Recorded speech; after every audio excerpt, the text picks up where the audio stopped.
여름 휴가철에도 김도환의 토지 인허 과정을 생각나게 만들고 싶은 토모설계사무소 대표 날씨가 정말 덥습니다. 저도 현장에서 갔다가 지금 들어와가지고 이렇게 또 여러분께 알려드리기 위해서 촬영을 하고 있는데 얼굴이 많이 탔습니다. 원래 시커멓기도 하지만 많이 타가지고 선크림을 발라도 시커멓습니다.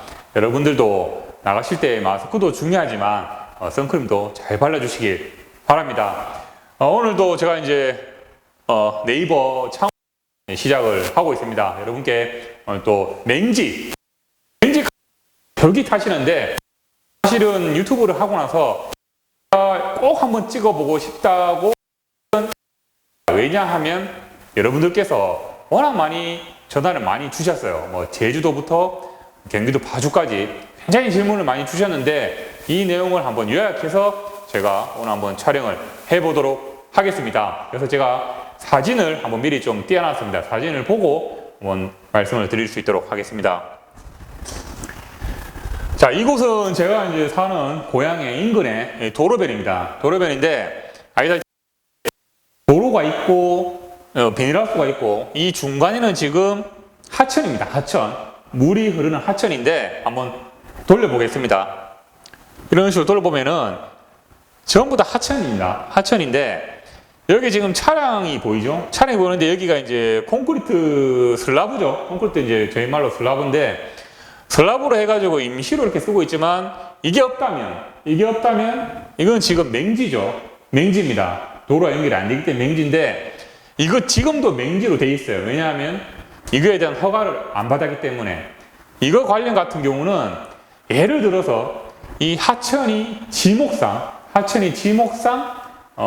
국어라고 가정했을 때 뭐 농축산부다라고 하면 국어 목적의 사용 허가가 됩니다.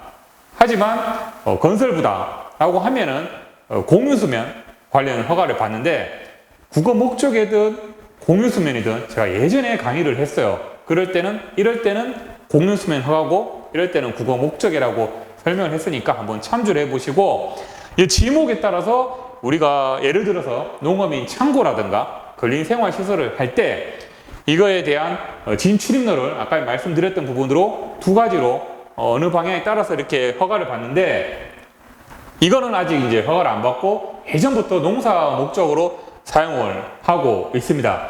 그래서 이제 맹지다 보니까 이렇게 있지만 지금 이것도 원래는 이제 허가를 다시 받으려고 하면 이제 철거를 하고 다시 이제 사용을 해야 되는데 통상적으로 농업인 창고나 이런 거는 또 이제 좋은 사업이다 보니까 통상적으로 저명 허가만 받으세요 라고 공무원들이 좀 말씀을 합니다. 그런 부분인데 이 사진 같은 경우는 보통 우리가 하천 폭이 한 2m에서 2.5m 같은 경우는 뭐 이런 식으로 합니다. 왜냐하면은 일단은 공사비가 좀 저렴합니다. 공사비가 저렴하고 그 다음에 시공이 빠릅니다. 제가 좀 이따 왜 시공이 빠른지는 비교해서 말씀드리지만 그런 두 가지의 장점이 있습니다. 그래서 이런 부분은 그렇게 허가를 받으면 되는데 또 하나의 그림을 보여드리고 제가 비교 설명을 해드리겠습니다. 자, 여기 보시면 이것도 뭐 이렇게 마찬가지로 하천입니다. 부모님의 그 땅에서 포도밭에서 한번 촬영을 한 곳인데 여기도 보면은 위에서 육안으로 봤을 때는 이제 하천이고 위에서 보면은 일반 콘크리트 슬라브처럼 보여집니다. 하지만 그 앞에 그림은 우리가 콘크리트 슬라브로 해서 철근, 배근 없이 그냥 콘크리트 레미콘 탓을만 한 부분이에요. 근데 이거 같은 경우는 같은 하천에 콘크리트 슬라브 같지만 이 같은 경우는 교량입니다. 교량과 콘크리트 슬라브의 차이점은 일단 공사비의 차이가 많이 나요.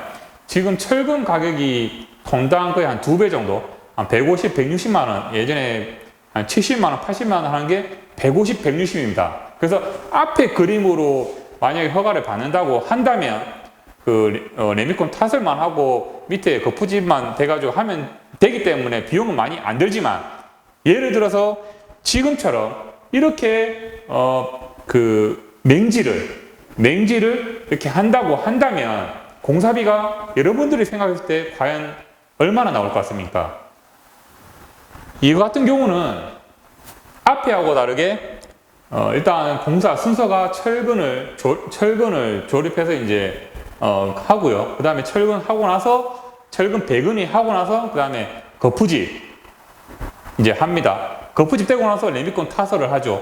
레미콘 타설 되면은 양생이라서 이제 말릅니다. 말려야 되죠. 단단하게 말리고 나서 다시 이제 거푸집을 해체해요.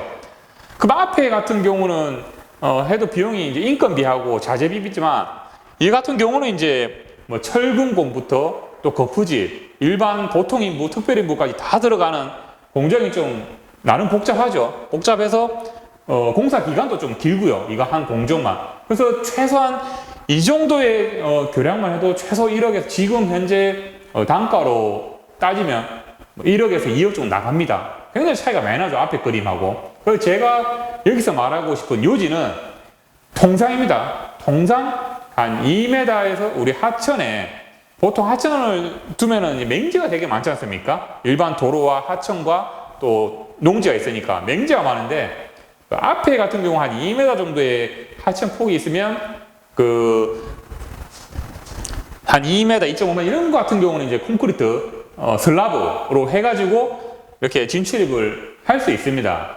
구조상 뭐 또 안전하니까 뭐 안전하기보다 무너질 경우 거의 없다 보니까 보통 이제 담당 공무원들 이렇게 허가를 내줍니다. 하지만 이 같은 경우는 거의 한 3m 이상입니다. 최소 4m 정도. 이럴 때는 앞에 그림처럼 레미콘 타설로 해갖고는 굉장히 위험하죠. 하중에 있기 때문에 위험하기 때문에 철근을 배근합니다. 그렇기 때문에 최소한 2.5m에서 2m 내외는 콘크리트 슬라브를 해서 여러분들이 그 맹지를 진출입로로 확보를 해서 여러분들의 뭐 주택이라든가 아니면 농업인 창고라든가 아니면 용도 지역에 맞는 어떤 사업을 할 수가 있습니다. 하지만 2.5m 넘어가서 3m, 4m 되면은 사실 이런 같은 경우는 레미콘 타설로 해가지고 여러분들이 막 우겨가지고 한다고 해도 구조상 검토를 받으면 굉장히 위험한 어떤 평가가 나옵니다. 또 그런 평가가 나오면 아무래도 나중에 이제 위험한 것도 있고 당장은 허가가 나기 어렵기 때문에 아무리 좋은 맹지가 있고 땅이 싸고 주위에 친환경적이고 해도 제가 말씀드렸다시피 배보다 배꼽이 더 큰 경우가 있다라는 게 제 오늘의 핵심 포인트입니다.